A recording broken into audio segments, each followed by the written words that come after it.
It's raining again.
Did you hear me?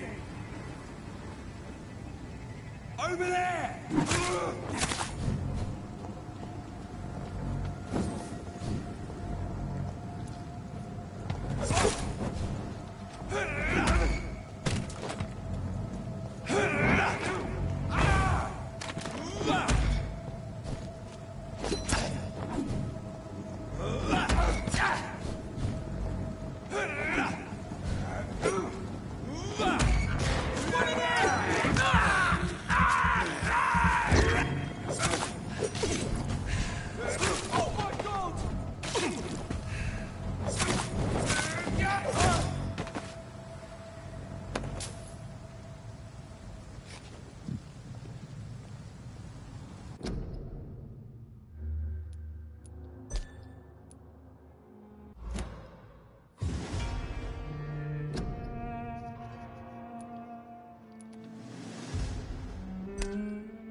I'd step back, sir. Steady, boys!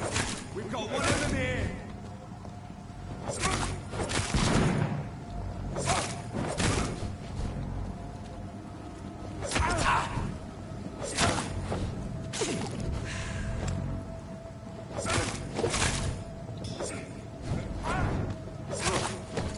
Take its head!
It's days like today, and it makes me glad that I don't hang out with Rory anymore.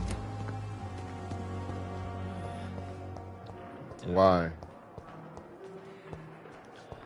Because as soon as I get on there and hang out with you, the first thing the chat's gonna say is they're gonna be happy that you talk to them, and then you're gonna say, "Well, what's the point? What's the point?" Well, I'm here. What's the point if you don't talk?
I hope y'all are doing well. Congratulations, Lando Norris.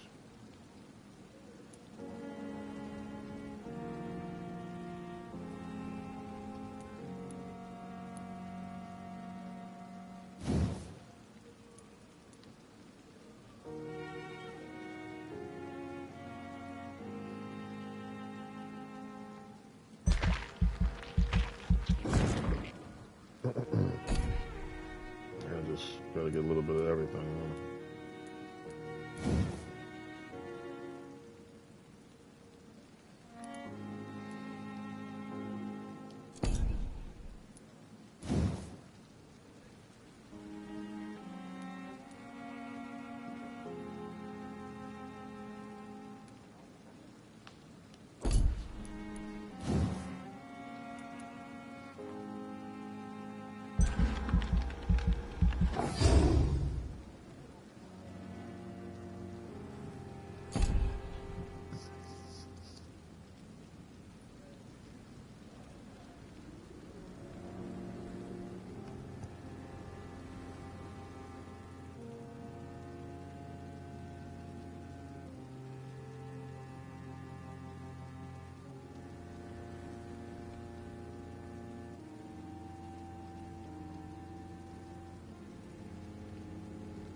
Let's get back to work. Yeah.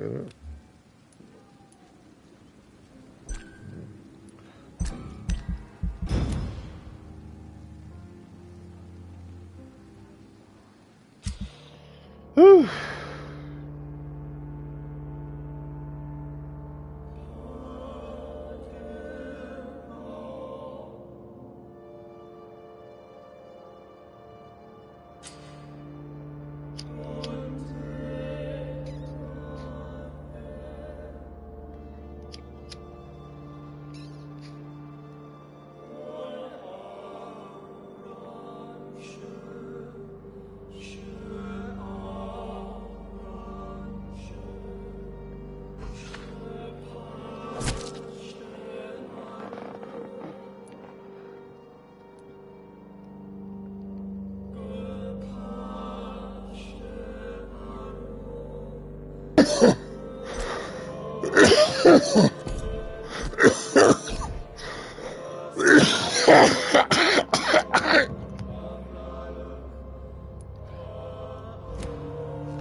Excuse me.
Damn.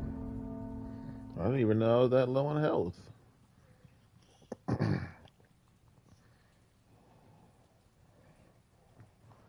Okay. Death is not a wicked thing. A true punishment would never have the taste of it. Just, whatever.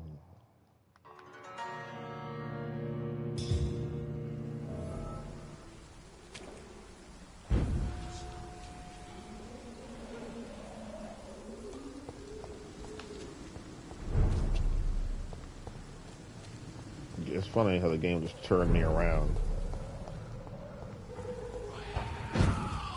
You know I'm coming back. Come on now.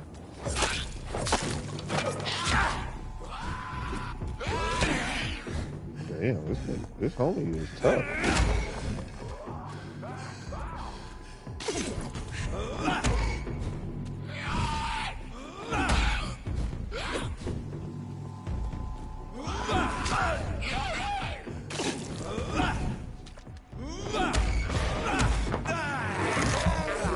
Got spoiled on that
Cody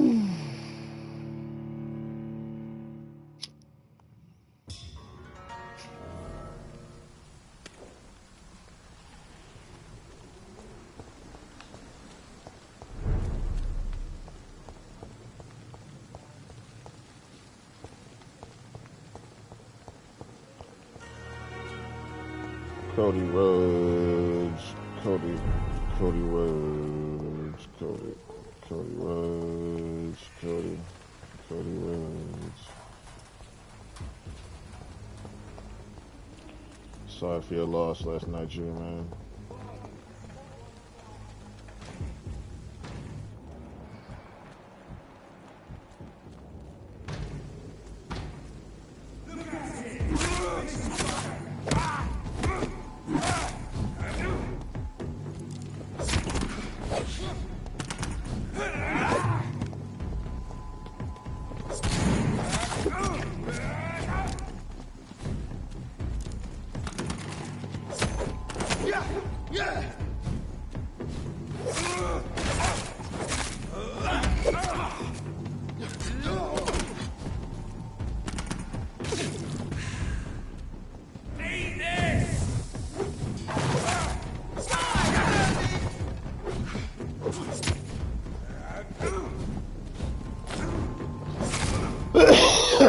Excuse me. Finish it! Beaches.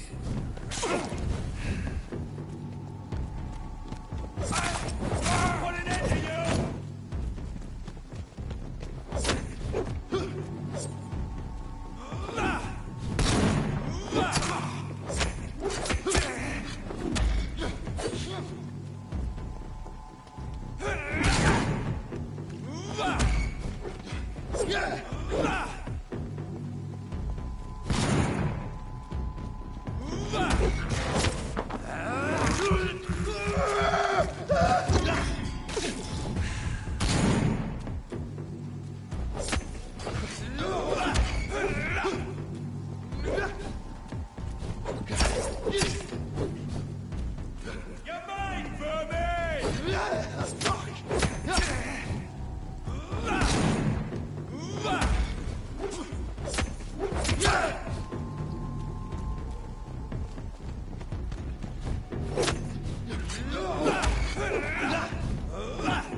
Come on.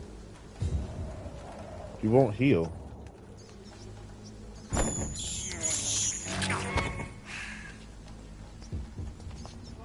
That's weird. Oh, he's already full health, that's why. Okay.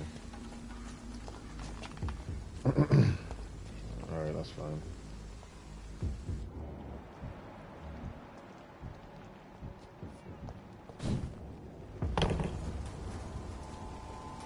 Sorry, sir. Over there!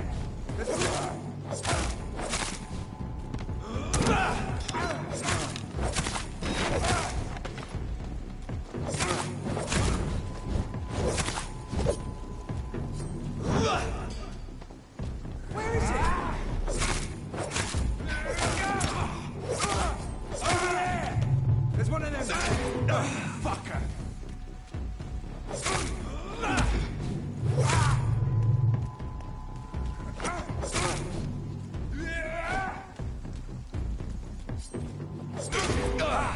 Doesn't like burning, does it?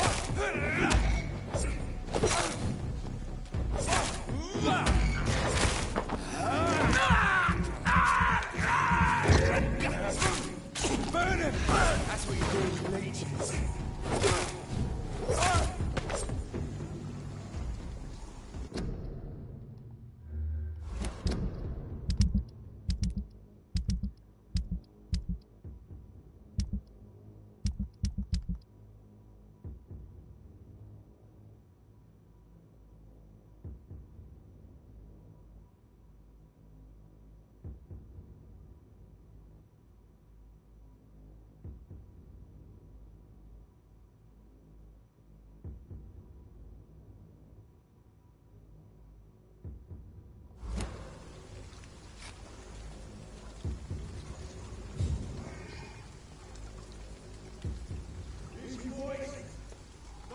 Check every roof, every door. Turn around, sir. Die, leech!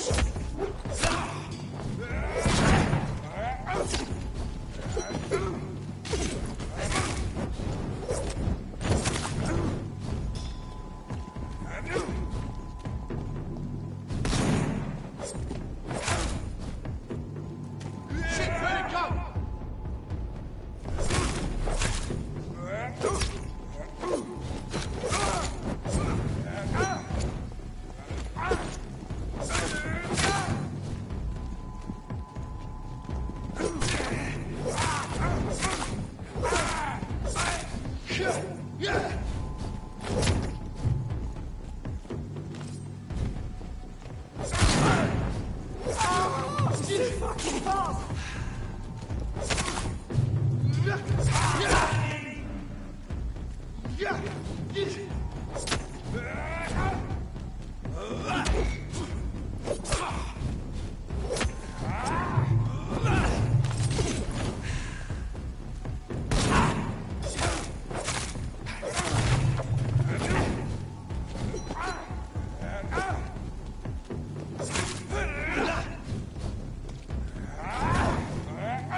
Fucking beasts.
Come out, you coward!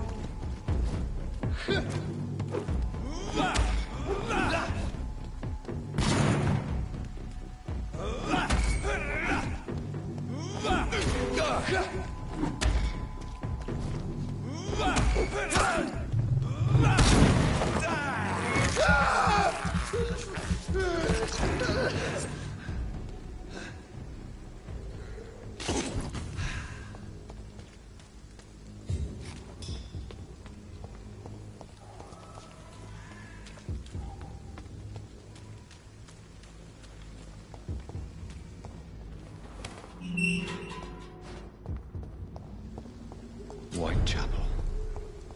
This neighborhood is linked somehow to the kind Lady Ashbury's blackmail. First, let's find this Petrescu fellow.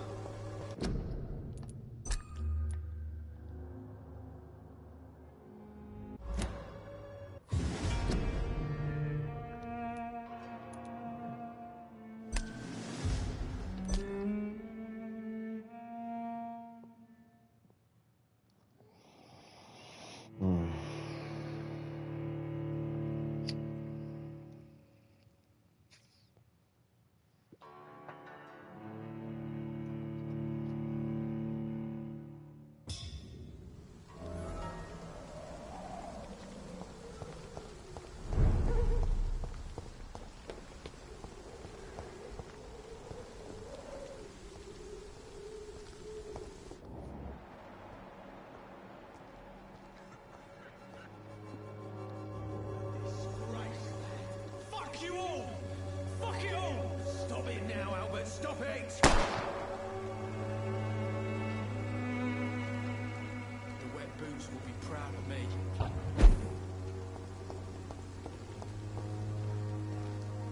What? Shooting a boy in the middle of the street. Not the best thing to do, wouldn't you say? What? You saw what happened? Who are you? I'm Dr. Reed, and I'd like to ask you a few questions, if you promise me to set your gun aside. No. Look, I'm not a violent man. I'm Benjamin Palmer, doctor. And no one can help me. Not even you.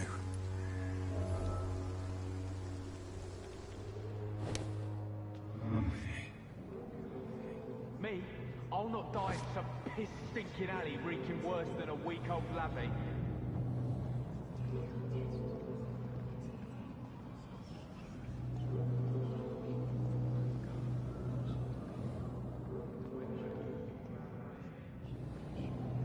The Swanborough cordial can be the answer to all your problems, as long as you have the money. When science fails,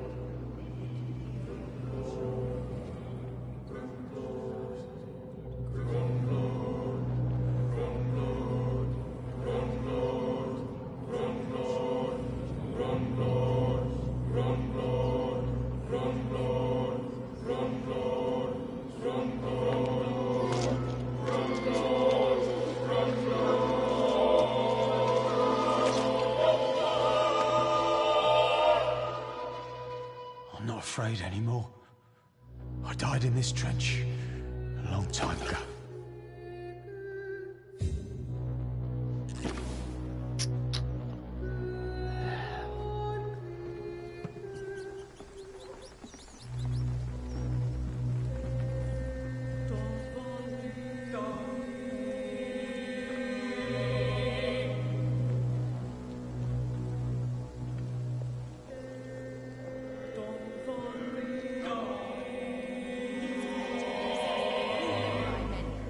Even the flu is no match for the Swanborough cordial. When science fails you, this elixir will give you faith again.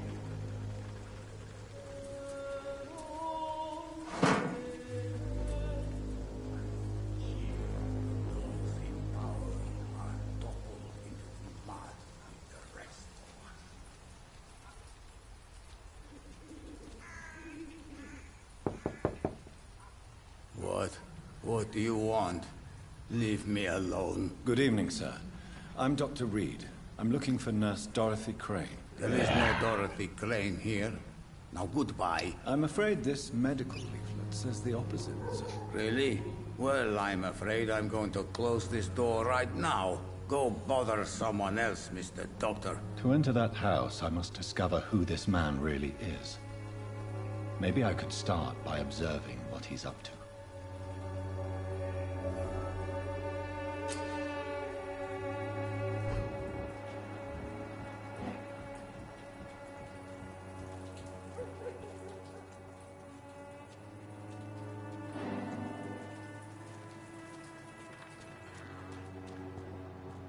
It's locked, all right.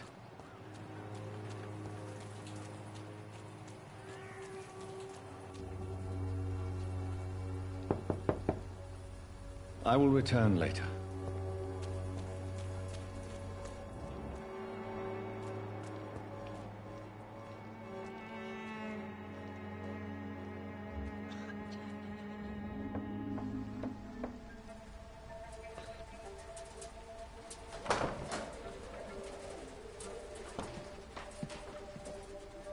A strange man was at the door with a pass for our medical facility. I refused him entry.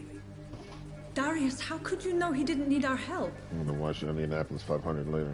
His clothes were too finely tailored to be from Whitechapel. I'm gonna watch the NASCAR race. And then figure it Perhaps out. just a friend of that stray poet who is always about. Richard Nithercott? No, not of the same cloth, this man. I suspect some machination from that journalist. Clayton Darby. Is he still asking questions? Yes. I saw him drifting around St. Mary's Church. I swear he is tracking me just downwind.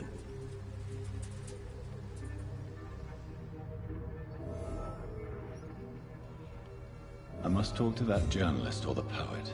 They must know about Darius. Nearby the church they just mentioned.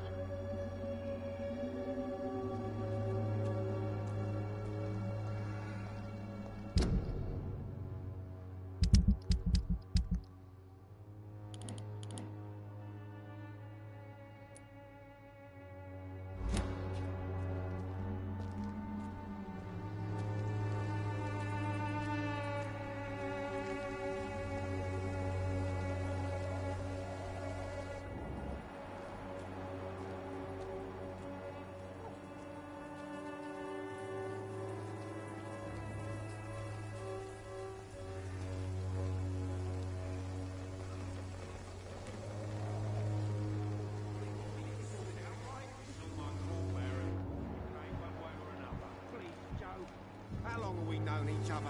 Well, we even used to be neighbours, for Christ's sake. I prefer not to give you another beating, Barrett.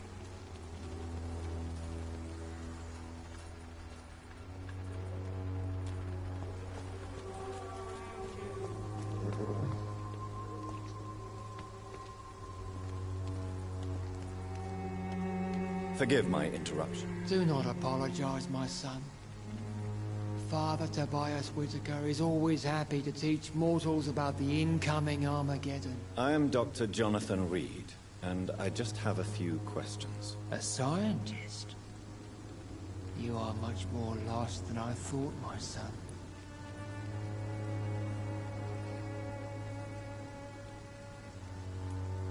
Do you know Nurse Dorothy Crane from the Pembroke Hospital?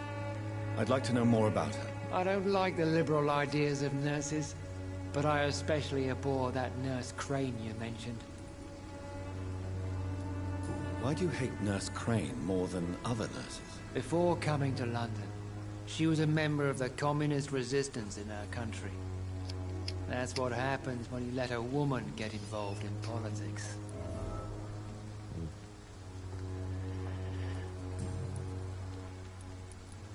I have heard enough for tonight. Goodbye.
God dang it. Trying to get some more blood. Sorry.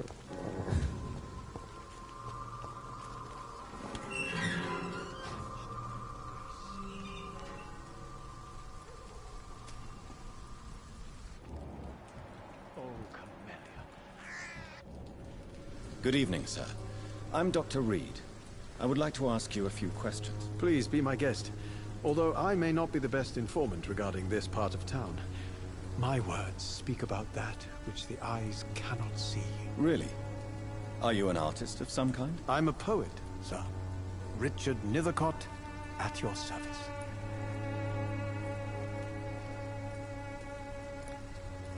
Well, this is what everyone asks. Are you aware that your life could be in danger in this part of town? But this is where I must be to feel the real beat of the city. I had to come, see it for myself, alone.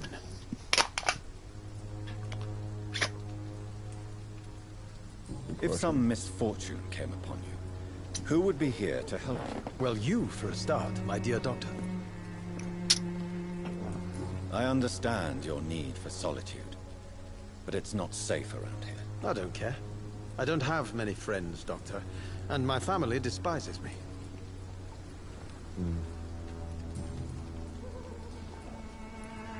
What are your thoughts on the terrible situation in this city? Terrible, you say? No. Of course, the death of so many innocents is a tragedy, but the scourge has not been all bad for the city. Oh, no, sir. What are you talking about? Do you remember London before the flu?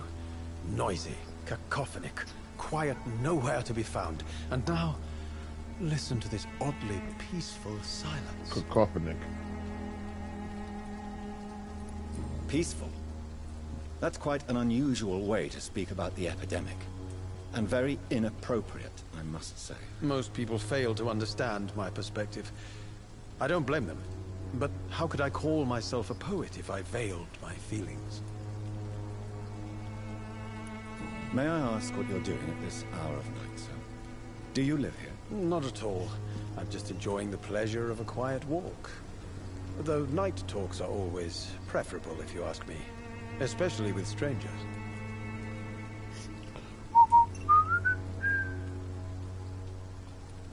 But are you not afraid of the epidemic? Oh, why should I? I see some equity in the Spanish flu. No flesh should be saved, say the scriptures. Good or evil, rich or poor, all are equal in the eyes of the flu. True. If you say so.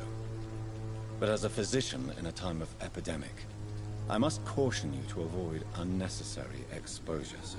Thank you, Doctor.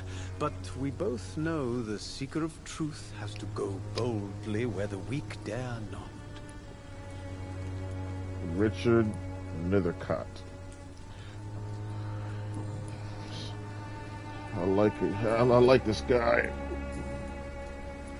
Tell me, Mr. Nethercott, why seek inspiration in The place is not beautiful per se, but how to explain it?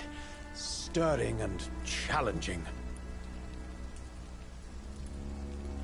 In what way, exactly? The struggle by gaslight, the barren smiles, and the added hunger under the rain. If you say so. Such vibrant antagonism and vivid paradox. The stripped humanity raged across each street. Vivid, of course, yes. And what about the poignant distress? Oh yes, the poignant distress. You see what I mean, don't you? That's what I want to write about, and that's what Whitechapel is made of.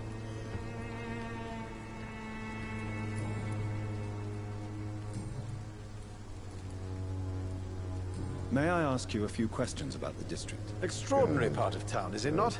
I'll be glad to help you, if I can.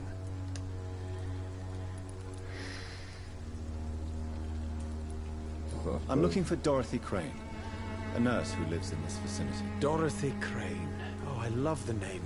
The Crane of Whitechapel. Sounds very mysterious. But, sorry, no, never heard of her. Jesus. What can you tell me about an old man called Darius? Darius Petrescu? Yes, I know him. Jesus. At first, I thought he was only a small publisher. I invited him to publish my work, but his reaction was pretty clear. Not interested in your talent? Darius is an old political activist who takes delight in printing tracts and lampoons. Those communist activities only require mediocre writing skills. Ooh. Excuse me.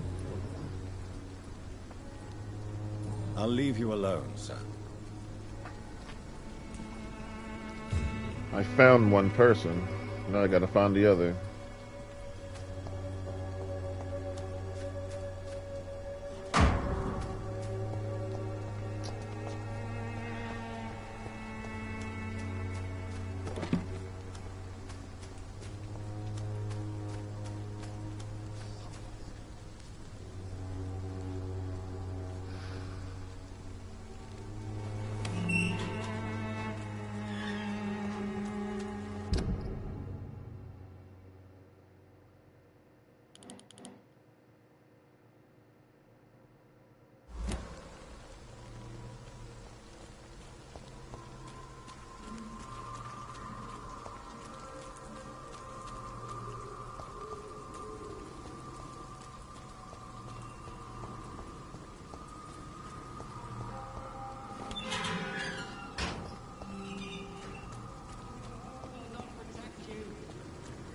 No protection against malevolence and trickery.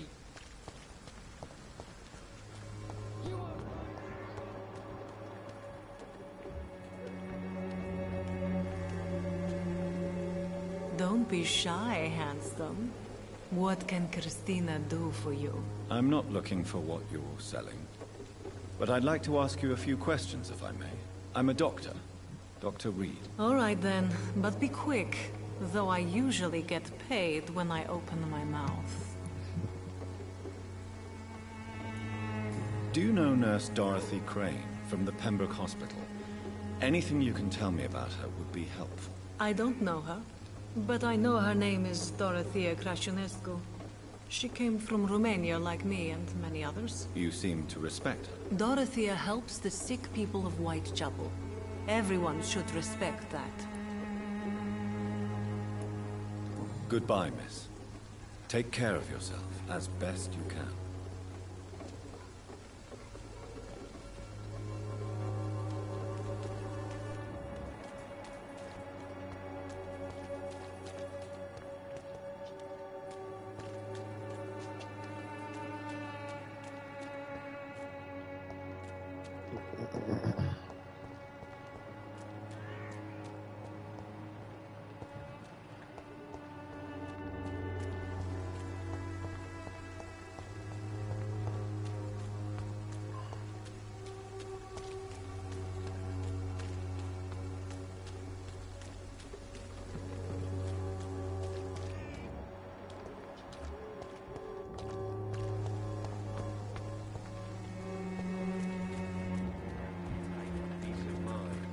Can't you just look the other way this week, Joe?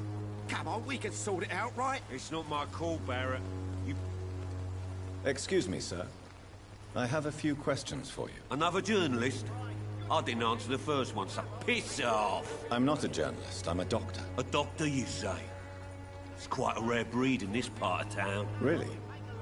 But still, here I am. Dr. Jonathan Reed, at your service. I'm Joe Peterson to some, but Colossus Joe to most. And I don't remember asking for your service, sir. Man, Goodbye, you're not the one I'm Mr. looking Peterson. for. Cheap price, good quality. And who are you? Welcome, sir. Please, take a browse of my wares. I am Dr. Reed. I would like to ask you a few questions, if you don't mind. Doctor? Interesting. I'm Barrett Lewis. Usually I don't have time to waste with talk, but at Everybody's this got hour a of the night name. I can hardly refuse. Nah, I don't need a trade. Goodbye for now, Mr. Lewis. Looking for Clayton.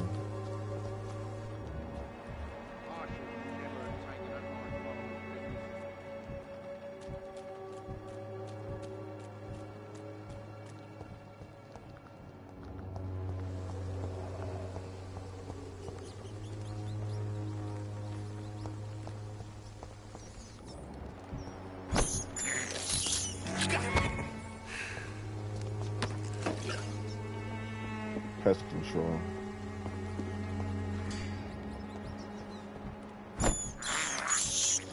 This is despicable. I can't believe I'm doing this.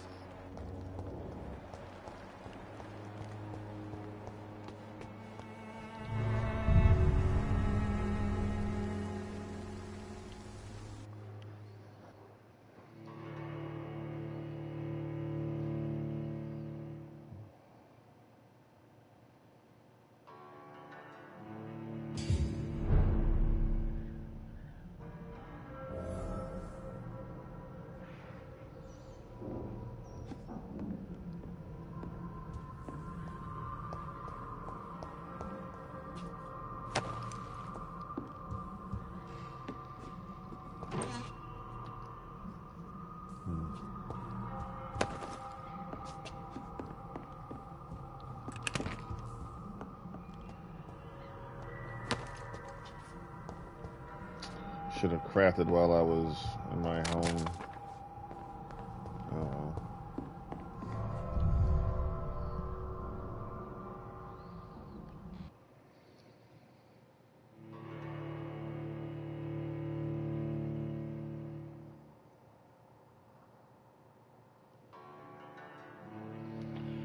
I'm so glad I'm not God.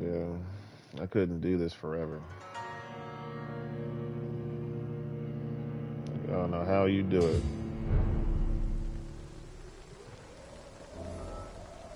Forever, though.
It's not a big area. Where the heck are you? There's Clayton. Trying to get inside, I couldn't do that. Oh boy. Crush the leech, boys! Oh boy. It's like a flamethrower. Die, baby!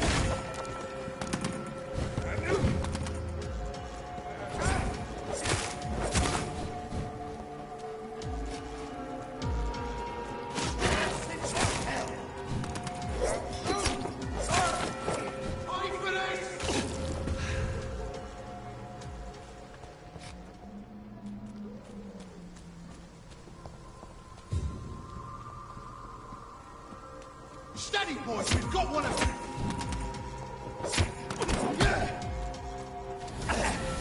Whoa. Get a taste of this! I hate leeches!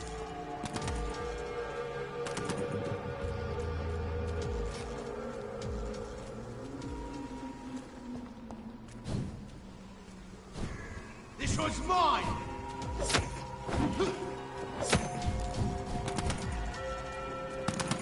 You can hit and run.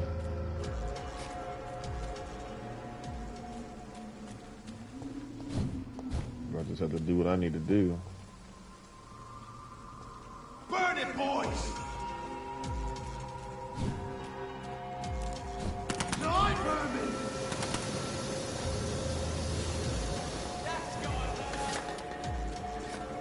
Damn. They are choking me out with this stuff. Okay, wait.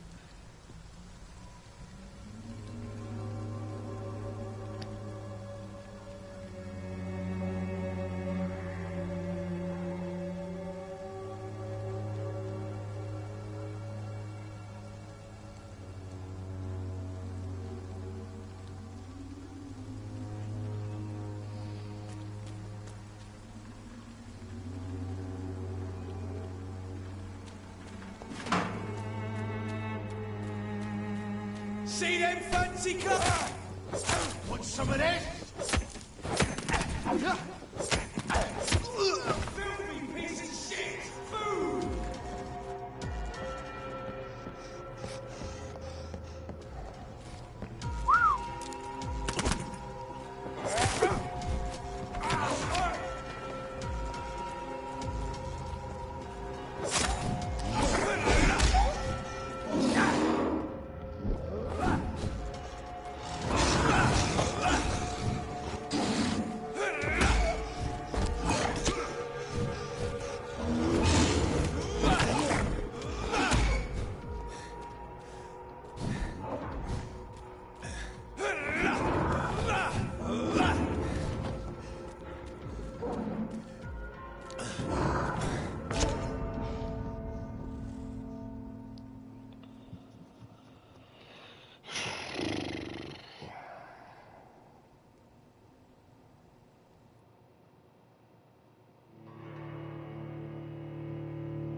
Stupid beast! Oh my god! You're bloody crying! Killing's all you deserve! Die, beast!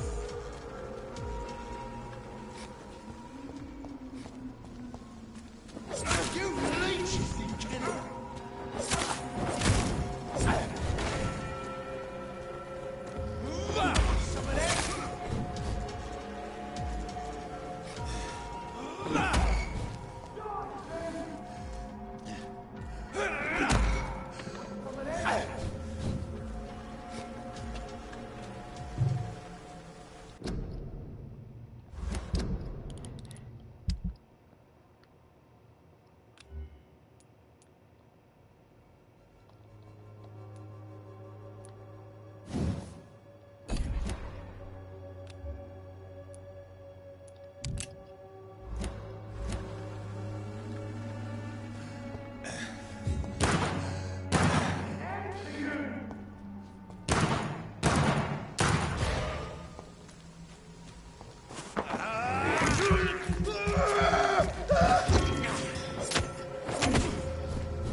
This one's mine!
Want some of that?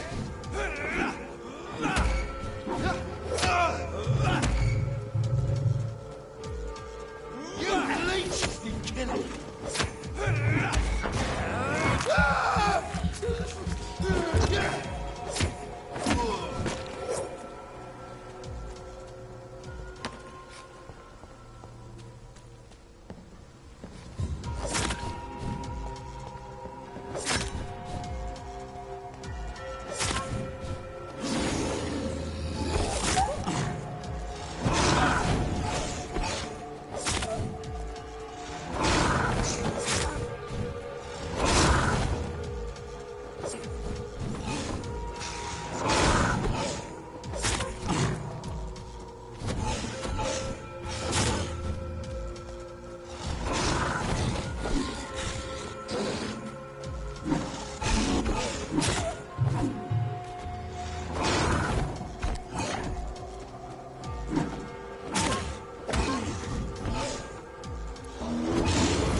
Not exactly a treasure chest. A battle. A love letter from Joe Peterson's wife, addressed to Barrett Lewis. Who should I give it to, I wonder?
Try again over here.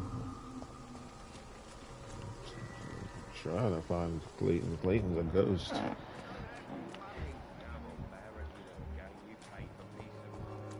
You are blinded by your false faith, imprisoned by your daily routine. Maybe this is Clayton. Excuse me, sir. Are you familiar with this part of town? Name's Clayton Darby. Thank Sorry, God. I'm new to Whitechapel. But perhaps you could help me since you're a journalist. My name is Jonathan Reed. Dr. Reed, the famous surgeon. I'll gladly help if I'm able, sir.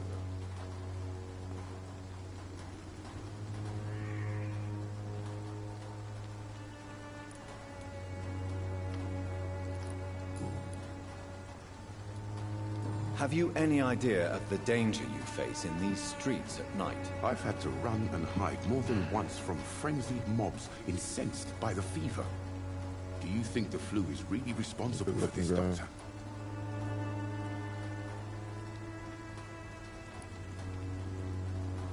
That science is unable to explain the facts doesn't mean there is no rational explanation. I confess, I share your point of view, Doctor. What is a journalist doing in this borough after sunset? He goes where none of his colleagues would dare to go, to inform the country.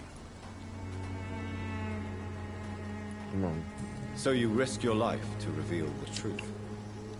I saw many reporters do the same during the war. Whitechapel is the crucible of so many untold stories and tragedies. I want people to know them. That's quite honorable of you. But is the public interested? Not at all, sir. And that's why I'm an independent journalist, hoping to sell some stories.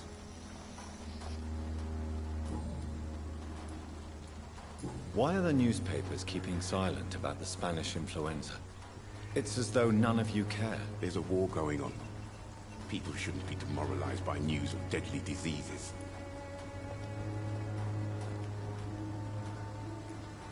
It's a disgrace. People are left to die alone. No one is properly informed of the risks. These are bad times indeed. So much for the glorious British Empire.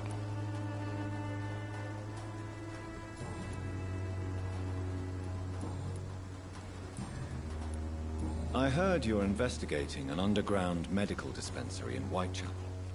What do you know about it? Not much, I'm afraid. They are wary of strangers, and I'm not really an acquaintance of theirs. Why do you care? I'm a doctor, Mr. Darby. I care about everything involving public health and this epidemic. Are you sure you're not just concerned about the repercussions that a scandal involving a certain Nurse Crane from the Pembroke Hospital would bring? Without a doubt, you are a damn fine journalist, Mr. Darby. What do you know of her accomplice, a man named Darius? I don't know much about the man. He's very cautious. Never goes out. Doesn't seem to have any friends or family. He has no relatives at all? No. Except for that strange man, a poet named Richard Nethercott, who sometimes comes by. Darius would never let him in. Where can I find this Mr. Nethercott? He spends most of his time lurking around Whitechapel, talking to himself or declaring verses. These days, you can usually find him behind the church. He never goes out? No. A few days ago, he unexpectedly did. I followed him, but it was just a ruse to keep me away from his house. Really? How do you know? He went to the nearest mailbox, but just before posting his letter, he ripped it up and threw it away.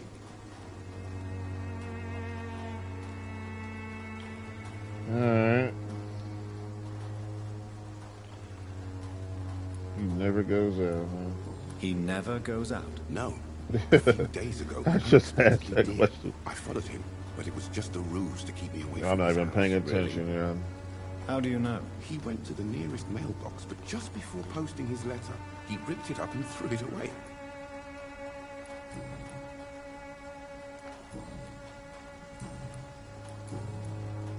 Nothing. Okay. Goodbye, Mr. Darby. Farewell.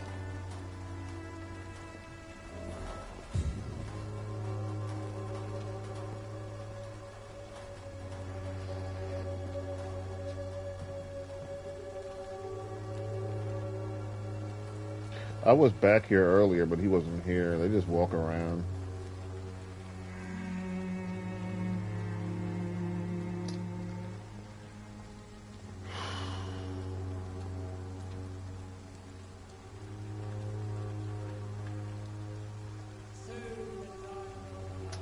So, you know, the 760 horsepower thing,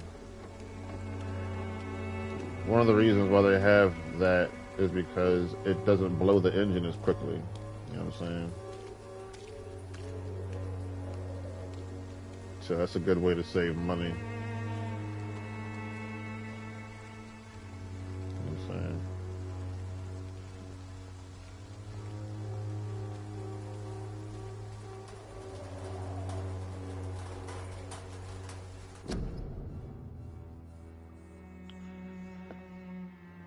If I disappear for a little while, I just want to say, I want to miss y'all.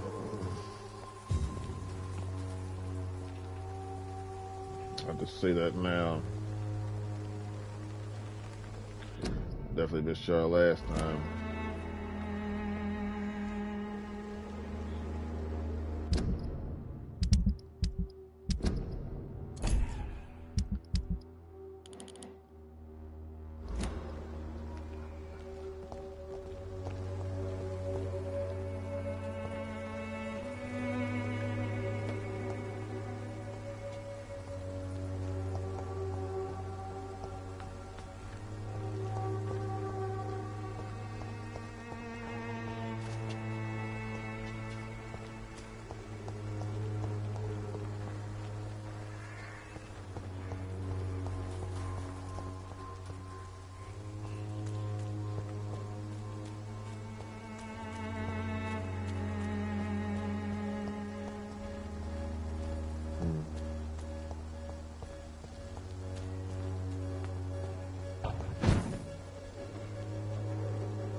God.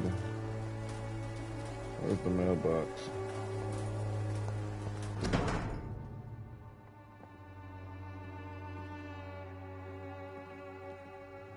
The content of Darius' letter to his children could give me more leverage to enter. Darius is a bit less of a mystery now. It should not be that difficult to incite him to let me in.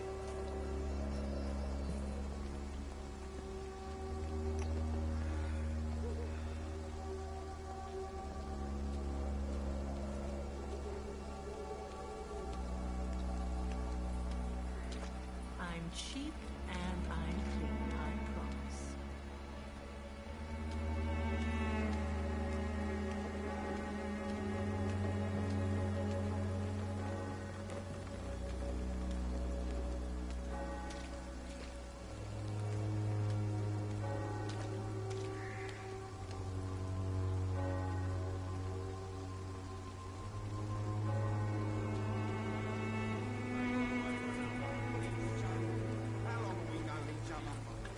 We even used to be neighbours, for Christ's sake. I'd prefer not to give you another beating, Barrett.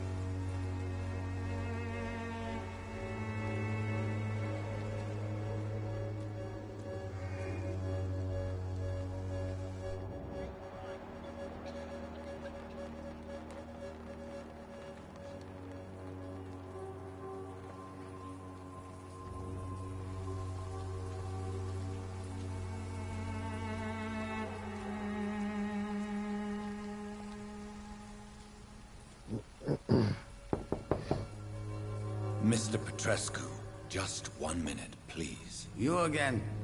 Go away.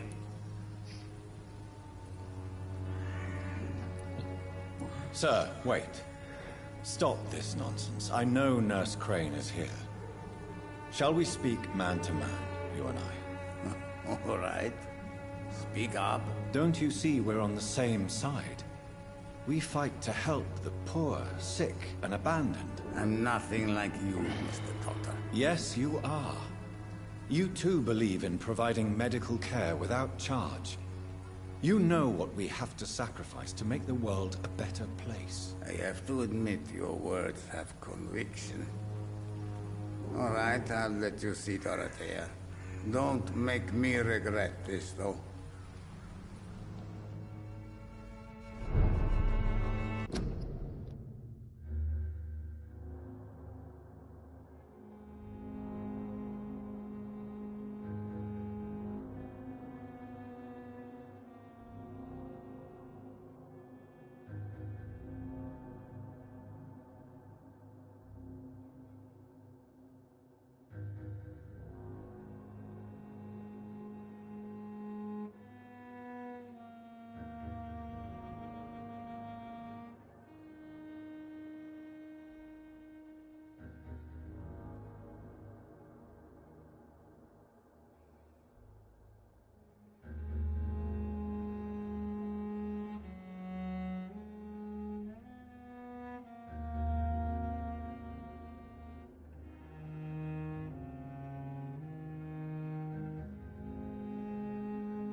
Dream. It is no dream. We shall build it, brick by brick. It shall be the greatest spectacle. Amazing.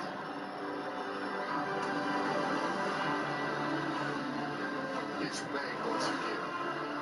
For the 109th time, the sun shines on the brickyard. Welcome to the Indianapolis 500 on Fox.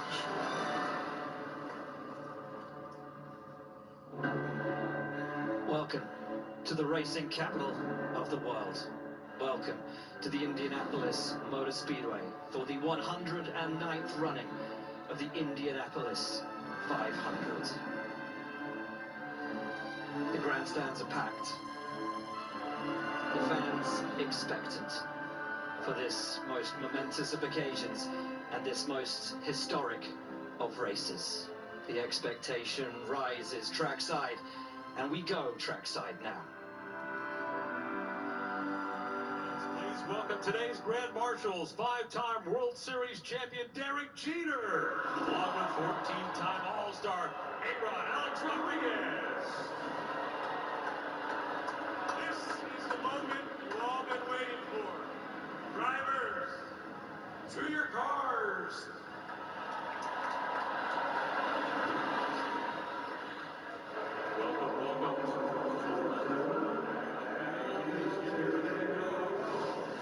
Well, it is here, finally, race day for the 109th running of the Indianapolis 500. Welcome to the Indianapolis Motor Speedway. With me, Will Buxton, with Townsend Bell, with James Hinchcliffe. Guys, nerves, pumping, expectation through the roof. I feel it. My heart is going boom, baby, when I watch that throwback piece to the creation of this magnificent facility. Thank you, Carl Fisher. Thank you, the city of Indianapolis, for building what has been the greatest magnet in my life. When I first showed up here, this place just simply devoured my soul and sparked an interest and a fascination and a desire to be one of these 33 drivers.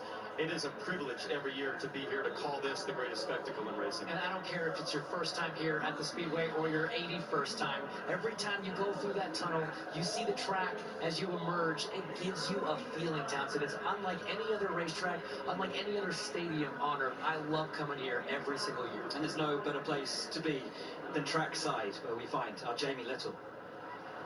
Well, Pato O'Ward is one of the most loved and biggest personalities in this field. But this place has been a heartbreaker for him. Just last year, he was passed on the last corner of the last lap for the win and left him in tears for the second time in the last 3 years. But today, he starts on the front row, and it's perhaps his best shot at winning the Indy 500. Kevin Lee. Kyle Larson is a throwback. He came up through the short track ranks. That used to be the path here. And he's also quite popular because he's got to head to Charlotte very soon. But we've had some raindrops. He has about a 40-minute window if the race is delayed. Beyond that, he's going to have to abort. To Georgia Henneberry. Two teammates, two 500 champions, and two incredibly motivated drivers start from the 32nd and 33rd today. Watch as their journey to the front of the field. All-American Marching Band to perform Back Home Again in Indiana.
Song that means so much to this place and to this race. Goosebumps guys. For me, it's my first time experiencing this. It is off the charts compared to anything I could have expected. It is so emotional just to be here on this day.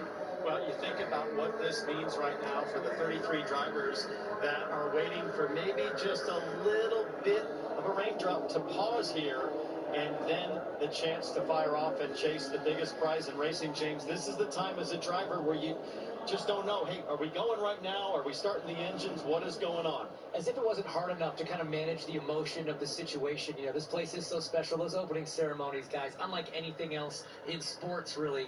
And you're still trying to, as a driver, then turn your focus to the race at hand. Now you're strapped in the car, you're ready to go, but the weather might not be cooperating. And so now you're in this kind of purgatory of, are we going, are we not? And you're trying to stay amped up, but it's hard to manage the emotions. And you're pumped, and you're raring to go. There are so many storylines throughout this field, guys.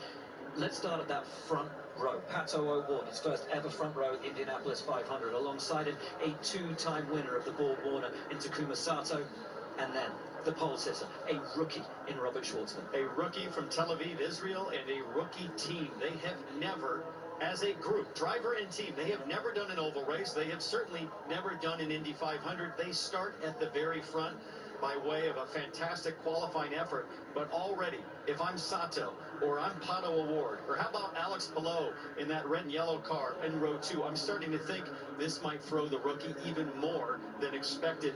We could pounce here and take the lead right away.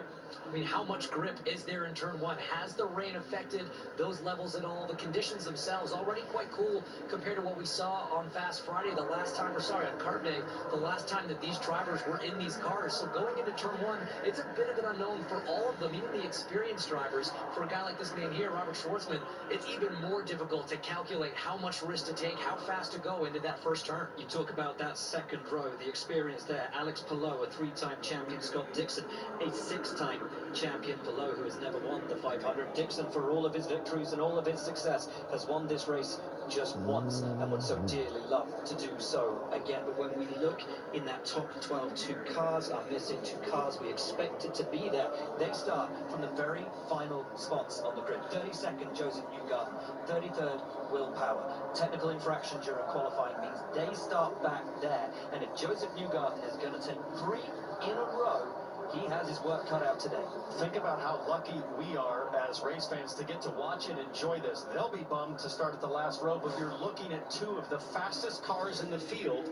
And again, they race for Team Penske. Why does that matter so much? Because when it comes to pit stops, Team Penske, better than anybody. They proved it again on Friday by winning their 20th pit stop competition. You notice Colton Herta on row 9, big crash in qualifying, but got back in the car, got back out on track. A rookie there in Louis Foster. Stingray Robb led laps last year. There is intrigue and interest on every single row of this grid. Santino Ferrucci, one of the most successful drivers in the history of this race, finishing in the top 10 in his first 6 years. Yeah, a couple of names on row 3. Christian Lundgaard and David Malukas, 2 young drivers looking to make their mark today. They are young, aggressive, but fast. And look, you go to that front row. What's so interesting about being up front at this race, guys, is we've been here for days, for weeks. They've done thousands of laps combined around this place, but never with the grandstands totally full. And from inside the race car, from behind the visor, the track looks so different. All your visual cues are different. Your turning points can be affected, and especially if you're on that front row with that unobscured view into turn one, you notice how much more narrow the track looks. Life is just guys, I want you to take me back to your first being mean today. That's all good. Robert Schwartzman right now. Does he have any idea what's hands ahead of him? Not shocked.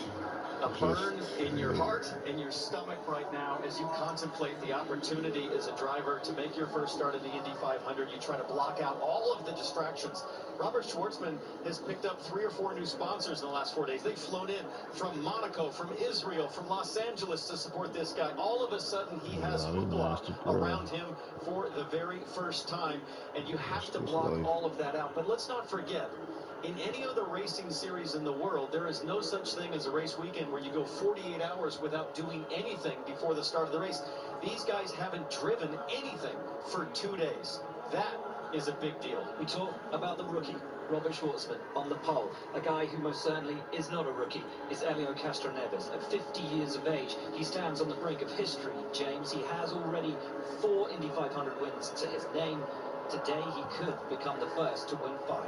And he's doing it with the same team he won the 4th with back in 2021. And look, it had been since 2009 before that. That was his 3rd win. So a lot of people weren't sure he was going to make the 4-timers club. So when we talk about the opportunity and the potential of Helio Castroneves to win that historic 5th, yes, absolutely. Is he capable? Is it possible? The team knows how to do it. He knows how to do it. And this guy is one to watch every time we unload here at the Speedway. And this is the first sellout in 9 years. And we talked about Schwartzman having to focus in. Helio Castroneves, completely different. He absorbs and embraces the spiritual tsunami that is this place.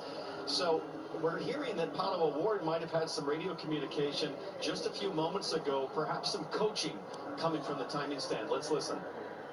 Take a second to realize you have one of the coolest seats in the world right now. Front row at 8500. Let's have some fun today. Focus on the 5 car and let's go forward. Sounds good, baby. We've done this before. Let's get it. He has done it before. It's broken his heart twice before. He's never started on the front row before. Is this Pato O'Ward's best chance to win the Indy 500? I think so. I mean, the starting spot, obviously, that helps, but you can win from almost anywhere on the grid here. Joseph Newgarden certainly is going to try that from the back row. But for me, the drivers have been talking a lot this year about how the cars are handling a little bit differently. They're a little bit more on edge, and no driver can handle a car around the speedway on edge better than Pato O'Ward. He proved that last year in that street fight with Joseph Newgarden in those final 10 laps. I think the conditions, the situation, and the way these cars are handling plays into Pato's strengths. This is by far his best chance. And I feel like we haven't talked anywhere near enough about Takuma Sato, who has returned for a one-off drive here in the IndyCar Series on the front row for Rahal, Letterman, Lanigan Racing. He is a 2-time winner. He is an all-or-nothing driver. What chances for Taku today? Well, he's a 48-year-old with 2 broken ribs right now off the back of a massive crash that he had in the April Open test. Completely destroyed his race car. The Rahal, Letterman, Lanigan team fully rebuilt that car. It is just as fast, seemingly, as the last one. That's impressive. But for Sato, I hope y'all are doing good, though. IndyCar race he'll do all year. For him to drop in, I'm not even, honestly, I'm thinking like past this year. I'm thinking about like to win 5 his years from 3rd now. is super impressive, and he just doesn't seem to be getting any older. He has all of the youthful aggression that defined the no attack, no chance mentality that got Sato here. Another couple of storylines I want to pull out. A look at Alexander Rossi, who starts in the top 12. Guess we got.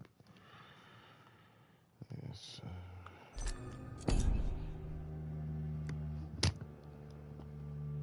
Just a little bit of this, a little bit of that.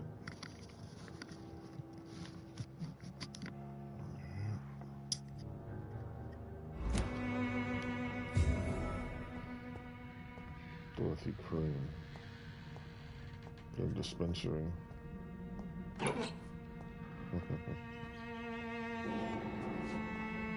It's locked. That's a pretty easy joke right there.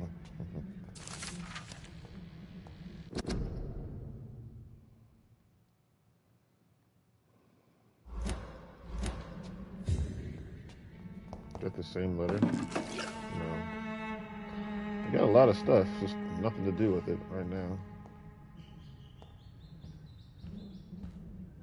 If you want to talk to Dorothea, you must go across the courtyard and take the stairs. We've not been formally introduced. May I ask your name and occupation, sir? I am Darius Petrescu. I'm here to keep snitches and spies away from Dorothea. And I also run this little print shop.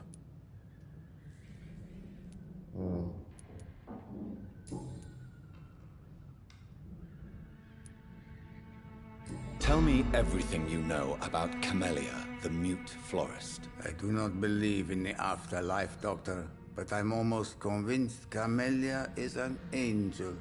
She volunteered to give out our medical leaflets. Who is she, really? Let's get to the... Do you know where she's from? She's not from around here, that's all we know. Camellia is not even her name. It's her favorite flower. You say she has no close family? Well, there's that awful poet who constantly follows her around like a lost puppy. A good man for sure, but a very poor writer. Are you not worried for her safety? She is as brave as she is tough, and clever too. If only I had met her when I was younger. Are you in love with Camellia, Mr. Petrescu? Don't be stupid. If I had met her when I was younger, we could have won our revolution.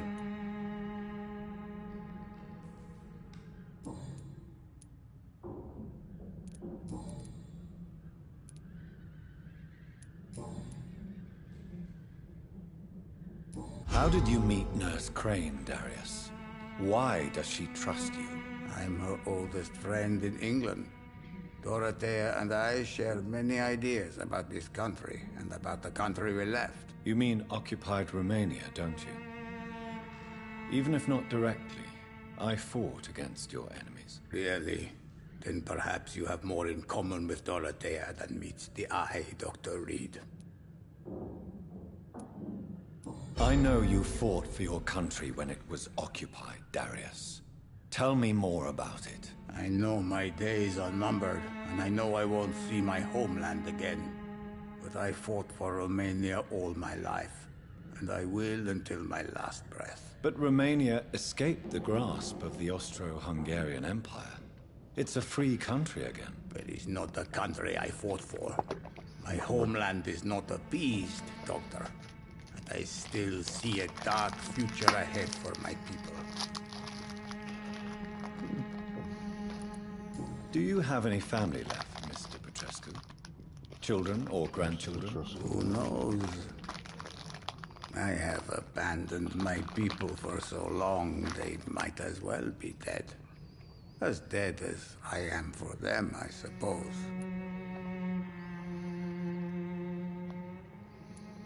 This war won't last forever. Did you ever think of returning to your country now it's free? No.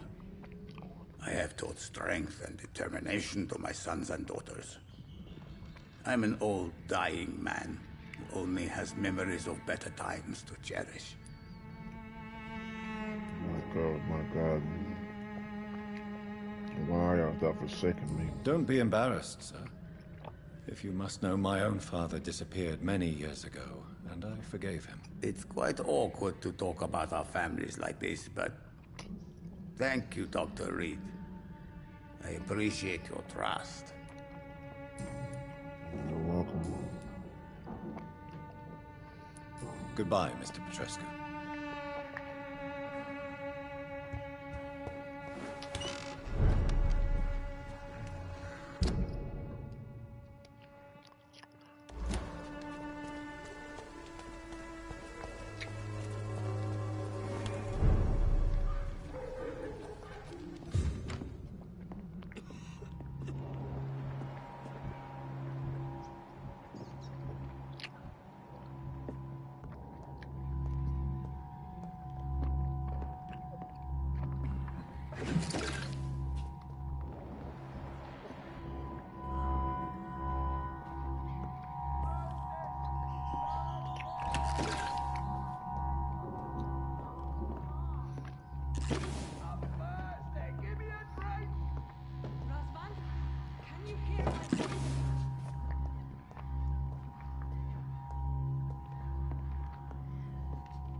Dorothea.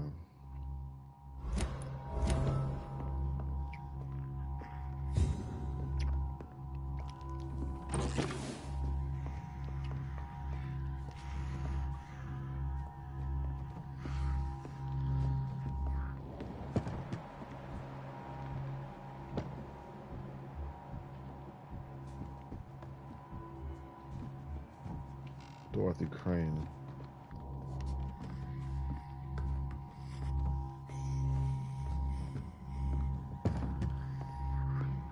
I need help!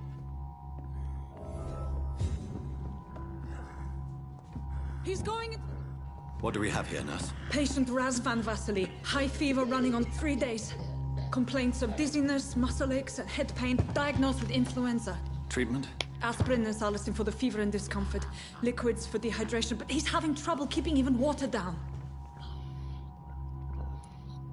Aspirin and salicin, you say? Why not some warm milk and a kiss on the cheek? Where are the quinine salts? Tried buying, borrowing, even stealing. There's none to be found, Doctor. He's not convulsing, he's choking. He's not getting any air. Sculp! Hand me that sculp! What can I do, Doctor? It's too dangerous to operate with these convulsions. Sedative, nurse. Do we have any anesthetics? I'm sorry, Doctor. None at all. I knew you were going to say that.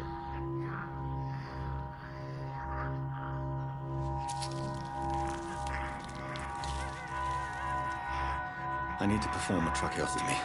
Short pipe. That rubber tube will do. We're going to cut a passage for air through the neck. Yes, Doctor.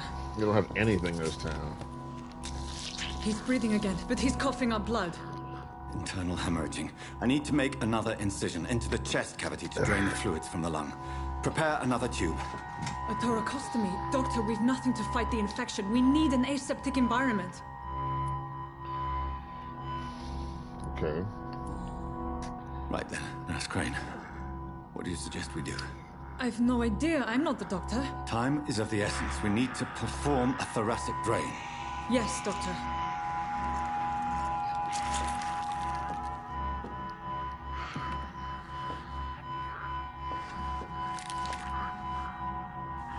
He's still bleeding, Doctor. I'm losing his pulse. The drain must have punctured the intercostal artery. There's too much blood.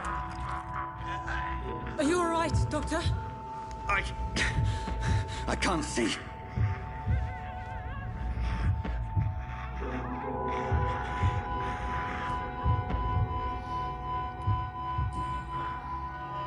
I must first suture the artery. Find the wound. The source of the blood. Needle and thread, Doctor. Good. The stitches are holding. How's he doing? We're losing him. We've lost his pulse. He's dying, Doctor.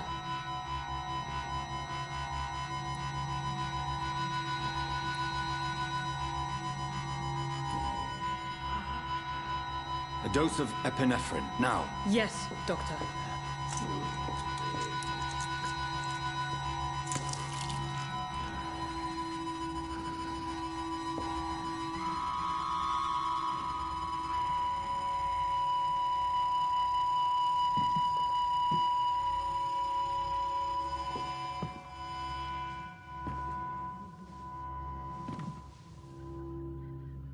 We've lost the pulse.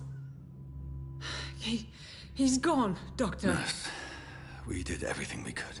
Truly? Everything you could? Is that how you'll report this in your log? Is this how the war went? Piling up one poor corpse beside the next? This was not an influenza-induced seizure. I've never seen symptoms like these on the continent. Neither have I. But the previous symptoms leading up to this attack were the same, indistinguishable from the epidemic. No.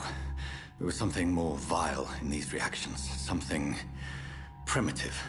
There have been numerous reports of mental breakdowns caused by the fever that accompanies the flu itself, Doctor. Yes, but... I'd best take some samples of the blood for analysis.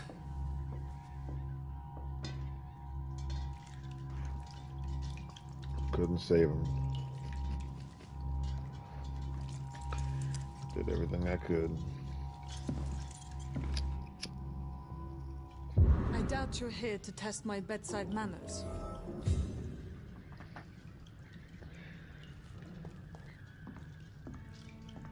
I suspect it was more than intuition alone that led you to us. So, how might I be of service, Dr. Reed? I've come to put an end to this insufferable blackmailing, Dorothy. Doctor, you think your warnings scare me? I've stolen and plied, blackmailed and lied, but what else am I to do? I'm all these people have.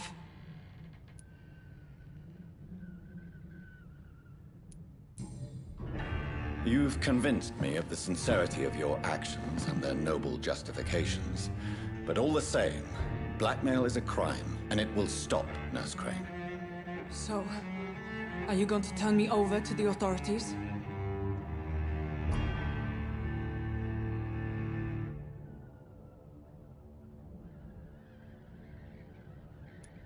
Nurse Crane.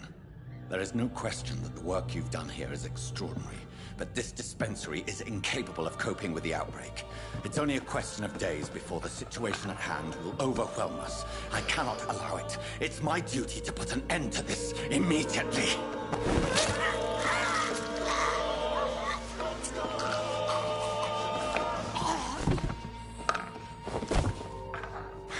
I'm not ashamed. I did what was right. For in the end, You know, I didn't mean to do I that, to tell you the saved truth. lives and you took them. But we had so much in common, Doctor. Don't you see that?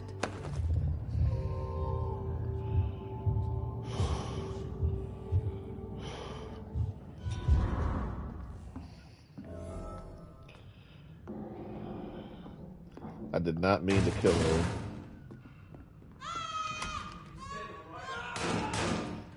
Huh? This one stinks already. I did not mean to do that. Oh my god.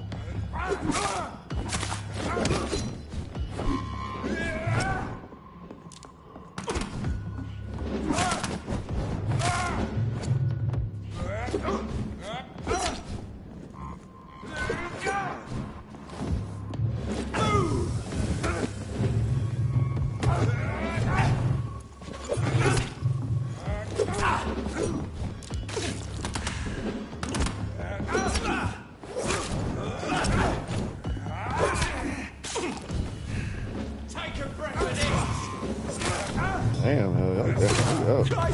He's dead.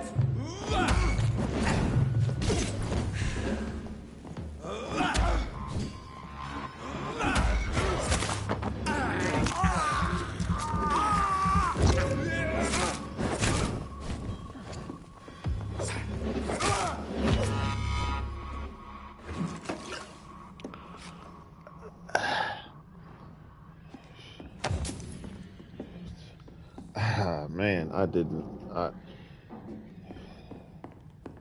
I could have spared her, but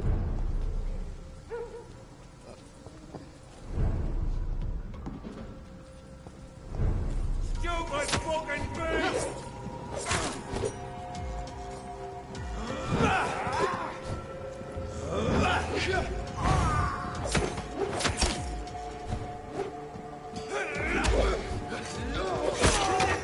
All the bloody leeches need killing.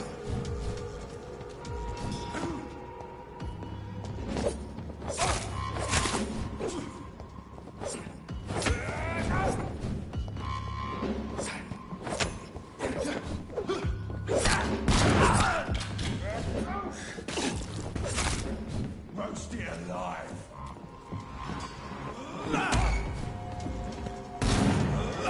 I'll put an end to you! Burn me!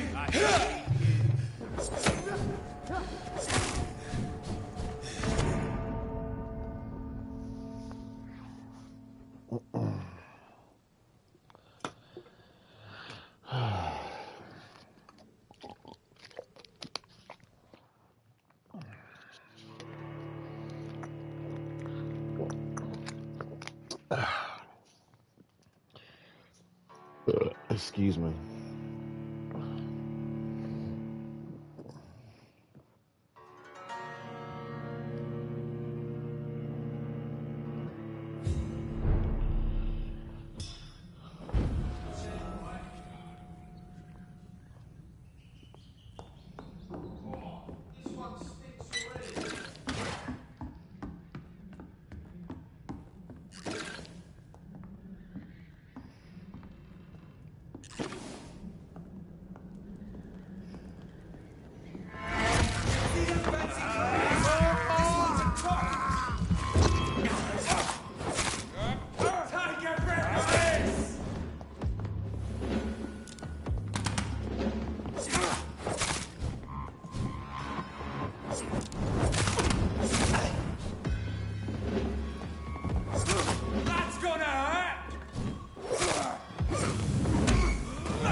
Good evening, miss. Good evening, sir. Are you interested in a miraculous cure for this unknown and deadly epidemic? Actually, I am. Then you have come to the right place. The famous Swanborough cordial is all you need to help keep you in perfect health. Oh, really? Why didn't I hear about it during my studies? I'm Jonathan Reed, by the way. Dr. Jonathan Reed. Ah, my brother has spoken of your research, sir. I'm Loretta Swanborough, and it's always a pleasure to meet a fellow healer. I'd like to see what kind of medicine you're selling. Goody. I'd like to...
It said mailbox and it was in a trash can.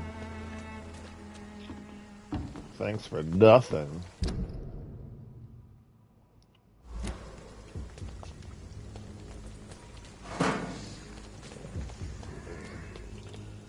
Screw.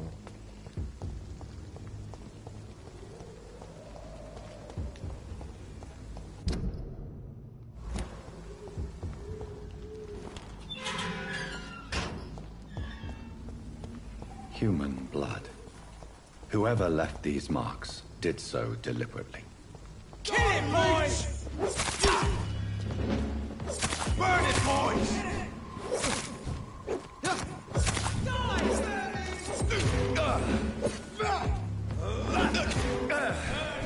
That's what you do for ninjas.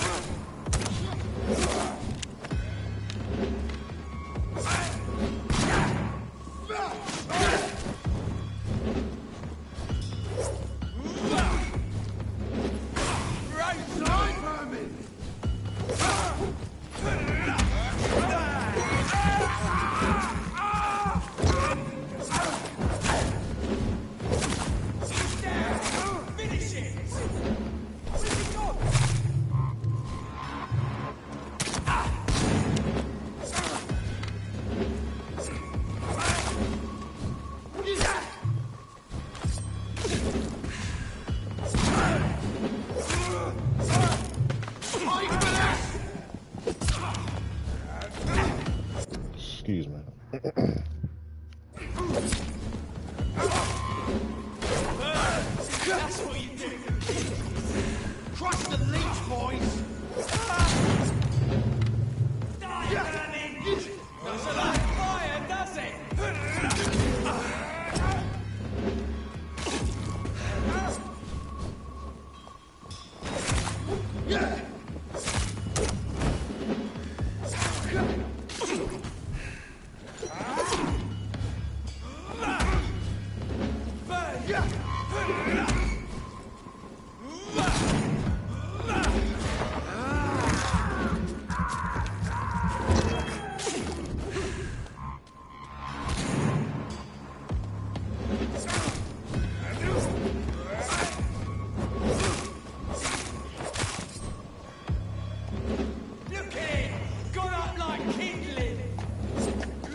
That's what you do with leeches.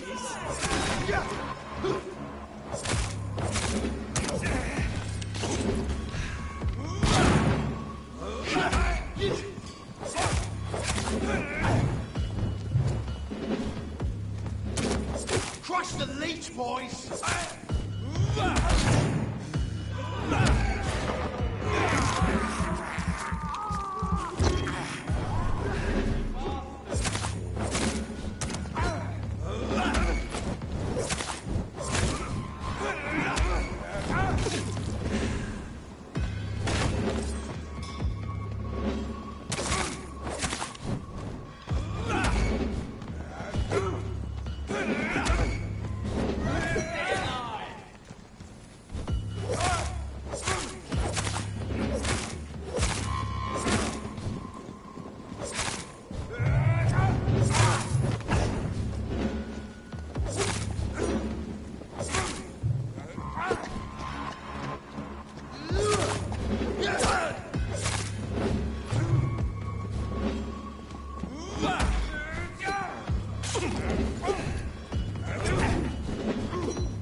Crush the leech, boys!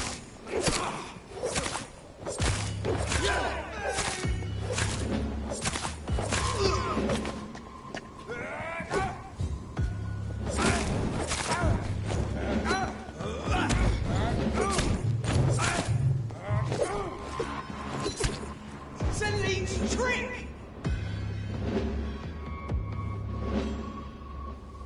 Die, vermin!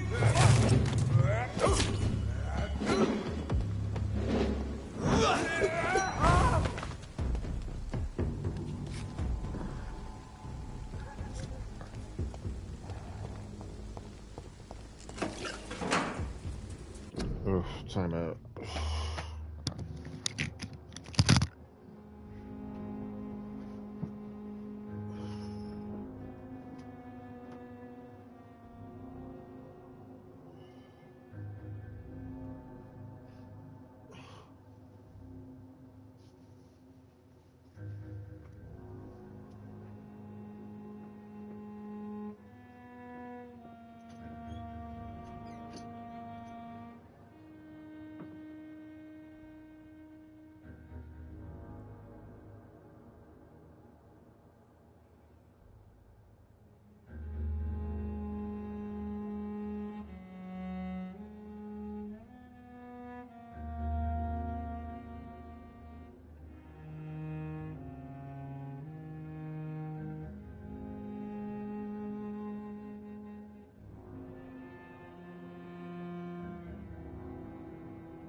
top 12, I think he's got a great shot. I like both of those picks. For me, it's the guy starting alongside Alexander Rossi, Connor Daly, local hero. And of course, the last time we had a Pacers game on Indy 500 Sunday, and it was cold like it is today. Tony Kanani, who started where?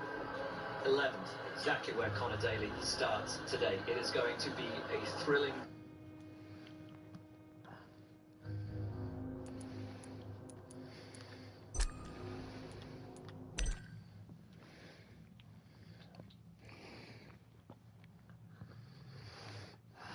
are prepped and are ready, and we can now go trackside. Race fans, and now for the most famous words in motorsports, please welcome the chairman of the Indianapolis Motor Speedway, Roger Penske. Welcome, race fans. This is a great day for all of us, and to thank you, we want to say thanks to all the fans, the 300+ thousand fans that are here with us today. And the millions of fans that are watching on television around the world to see the greatest spectacle in racing in the world. Yeah, Dylan Sprouse, you forgot I brought NASCAR back to Indianapolis, didn't you? This is a day of honor. But of course, you were just reading the script. And the women and the first responders that keep our country safe and secure. Drivers, start your engines!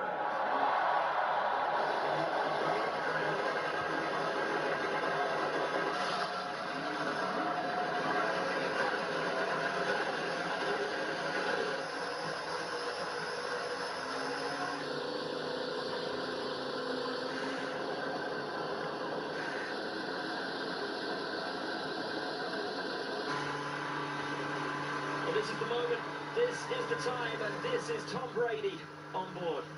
Hey, Tom, it's Townsend Bell in the Fox booth. You got me?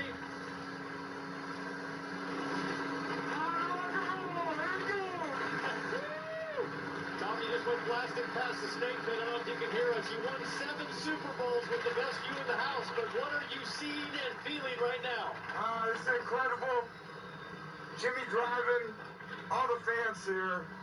I can't believe this is the first time I've ever been here. Hey, thanks for throwing the ball around with me backstage there. You throw a tight spiral, my friend. Hey, you have better hands than I thought. I'm going to replace you with Edelman. Edelman out. Get you in there. All right, well, have a great day. Thanks for coming. Thank you, guys. Have a great broadcast. Great to see Tom Brady and Jimmy Johnson out there. And what about this? Guys, this is the Pace Lap for America to honor Memorial Day and the U.S. Army's 250th birthday. To all the men and women of the U.S. Army and the 160th Special Operations Group, happy birthday from all of us. This is something special.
Incredible scenes here at the Indianapolis Motor Speedway, and what a moment.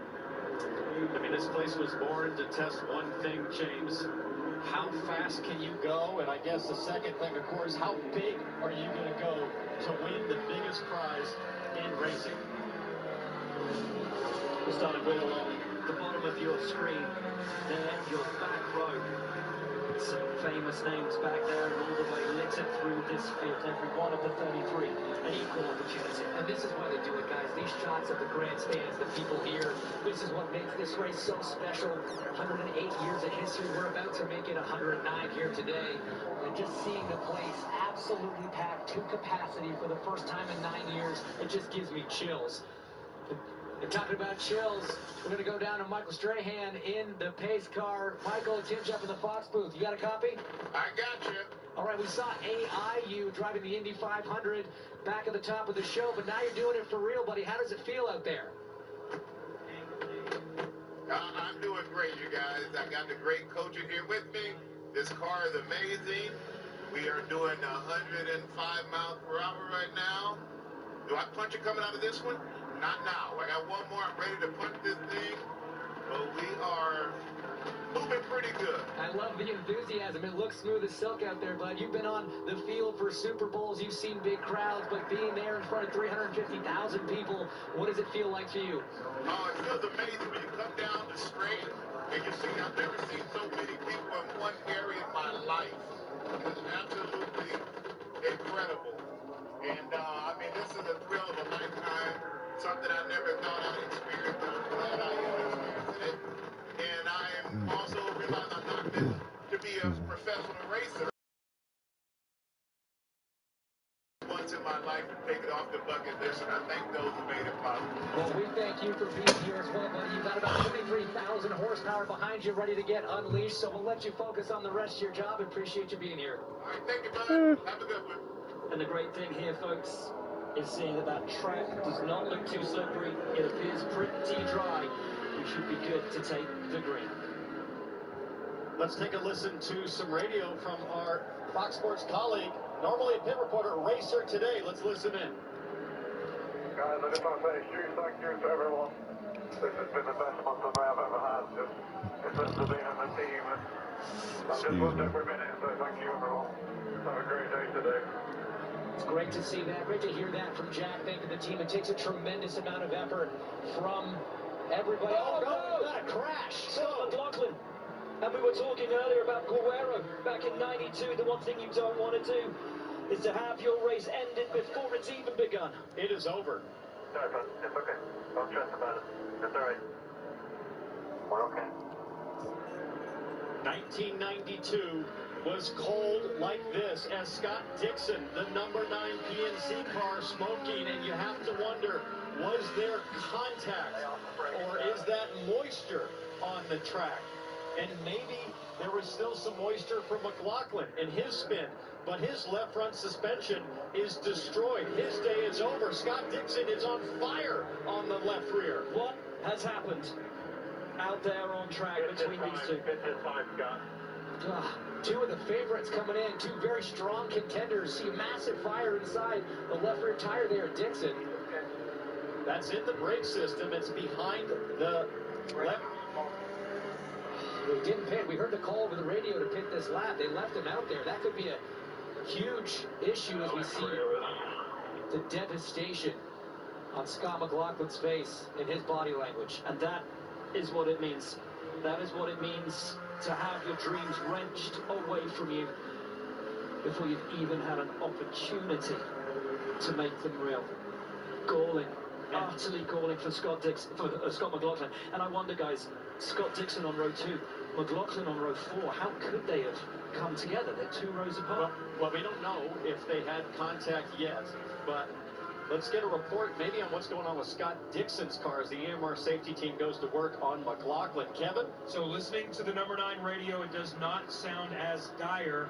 They need to just cool the brakes. Michael, his strategist, is telling him, let's just cool the brakes. It's all going to be fine. They are not planning to pit at this moment.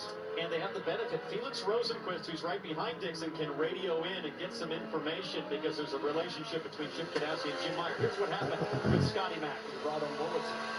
With McLaughlin warming his tires. Oh no. Oh no. Warming his tires. Swerving just to put some temperature into the rubber and just loses it. The track is cold. The tires are cold. These cars are set up to turn left. They don't do straight very well, Townsend, and when you light up the rear tires to try to get a bit of heat into them, it is so easy to have that happen. Well, especially if there's any of that residual rain moisture on the racetrack, and for Scott McLaughlin, the worst feeling I can possibly imagine as a racing driver. Trying to come to grips with what seemed like the most bizarre moment of his life. Jamie, the 3 out. Yes, I just talked to his strategist, Ben Bretzman, and he said exactly what you guys just saw. It's a cold track. He was trying to warm up his tires, swerved too much to the left, hit the inside wall, and I just asked him, is there any chance that can be repaired? He said, no, we are done. And obviously, with the car still circulating, laps are counting now.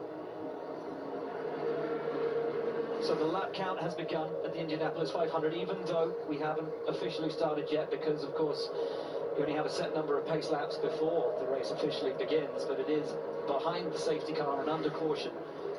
Lucky for Dixon to be able to get that out, because had the diffuser, the carbon diffuser, actually gone up in flames, now the whole car is alight. So it was a gamble, but it's paid off, as we understand Dixon's left rear braking system is cooled back down as Scotty Mack's yellow submarine that heads on number 3 goes back to Gasoline Alley. But my concern would be, is the brake system okay? I mean, that caliper inside that left rear wheel was on fire for quite some time. There are very delicate brake lines, and he's being told to stay off the brakes right now, so I'm not sure he even knows if the brake system's okay. We wait to see. Scott Dixon waits to see. We wait to go racing.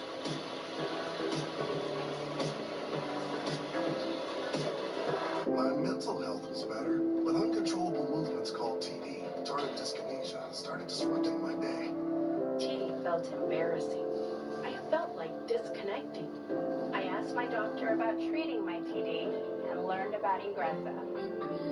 Ingrezza is clinically proven to treat TD, quickly reducing TD by greater than 5 times in 2 weeks. #1 prescribed Ingrezza has dosing that's always 1 pill once daily, and you can keep taking most mental health meds. Ingrezza can cause depression, suicidal thoughts, or actions in patients with Huntington's disease. Call your doctor if you become depressed, have sudden behavior or mood changes, or suicidal thoughts. Don't take Ingrezza if allergic. Serious side effects may include allergic reactions like sudden, potentially fatal swelling and hives, sleepiness, the most common side effect, and heart rhythm problems. Know how Ingrezza affects you before operating a car or dangerous machinery. Report fever, stiff muscles, or problems thinking, as these might be life-threatening. Shaking, stiffness, drooling, and trouble with moving or balance may occur. Take control by asking your doctor about Ingrezza.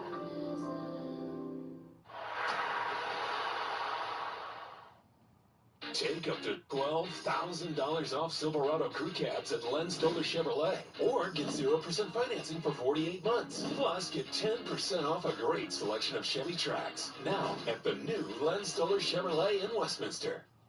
It's the best time to save. It's the best time to buy with Ford employee pricing. You pay what we pay across our entire current price-protected inventory.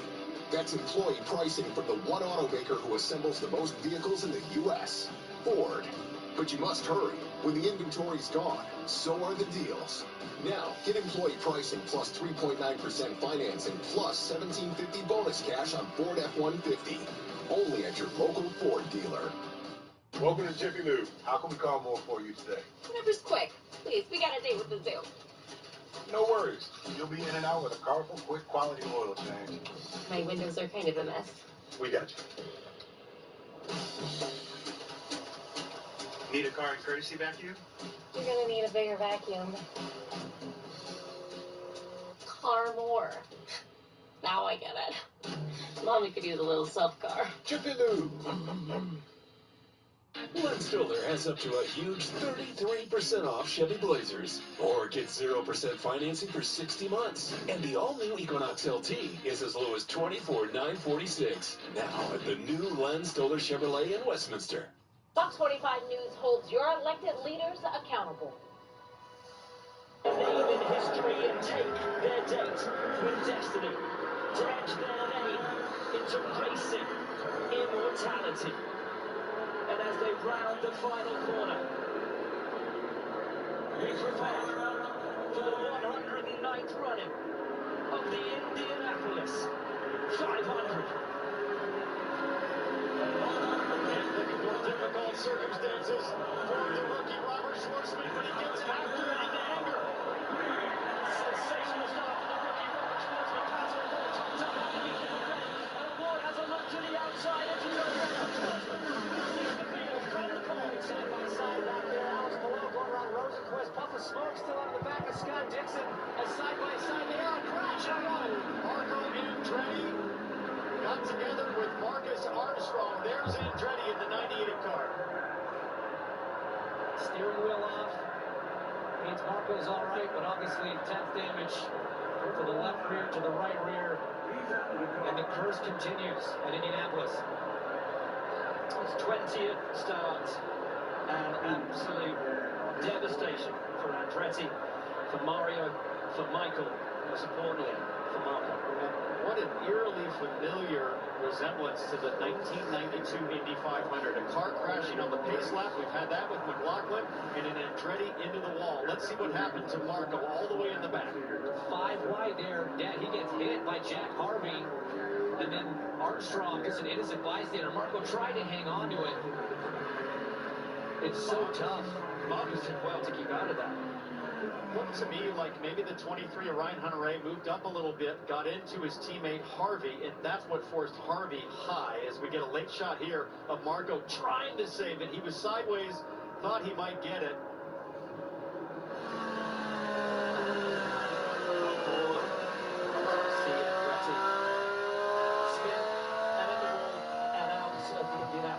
Yeah, it's all good. Absolutely devastating for him. It's all like good. you say, T-Bell, you know. It's all good. Where are we? Where am I?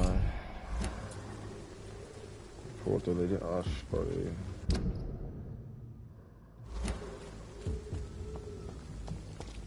Let's wrap this up and go watch the race.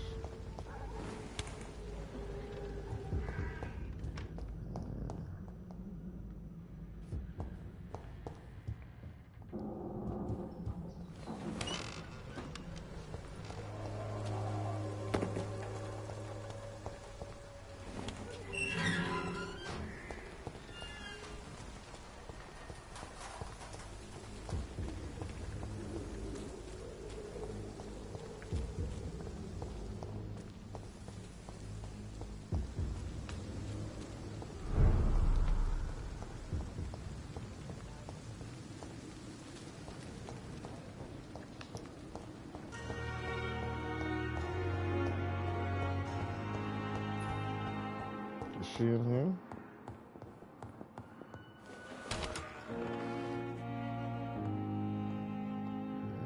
No, she's not.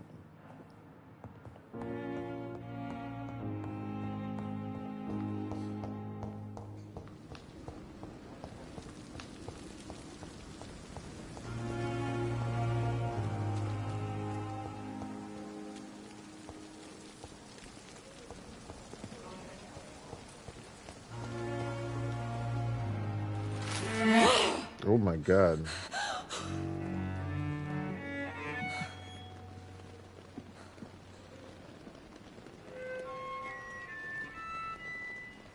I would ask you to avert your eyes, sir. Or did you not know it was rude to stare? I knew it. Speak up, Dr. Reed. I like a man who speaks his mind.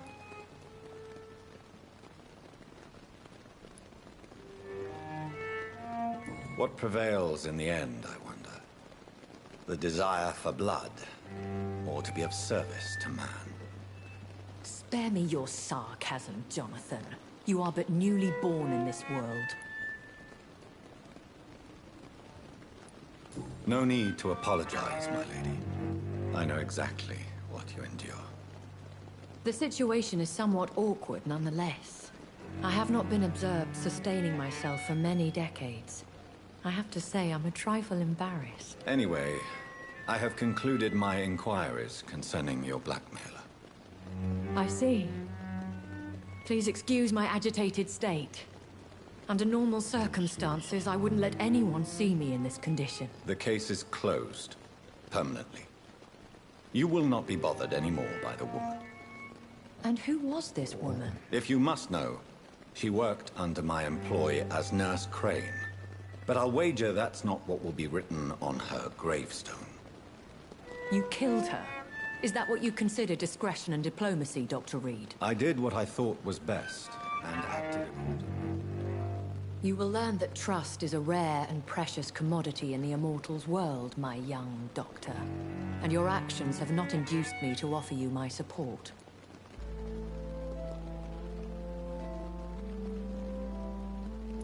I bid you farewell, for now, my lady. I must quickly analyze the blood I took from Nurse Crane's patient.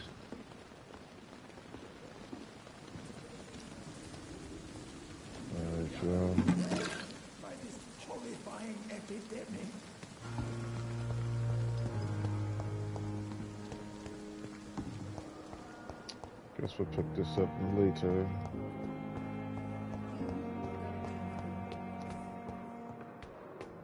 She said, I don't trust you yet.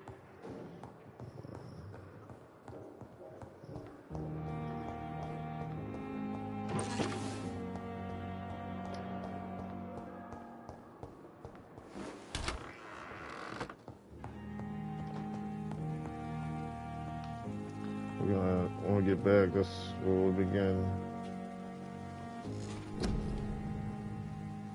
And some more stuff like this.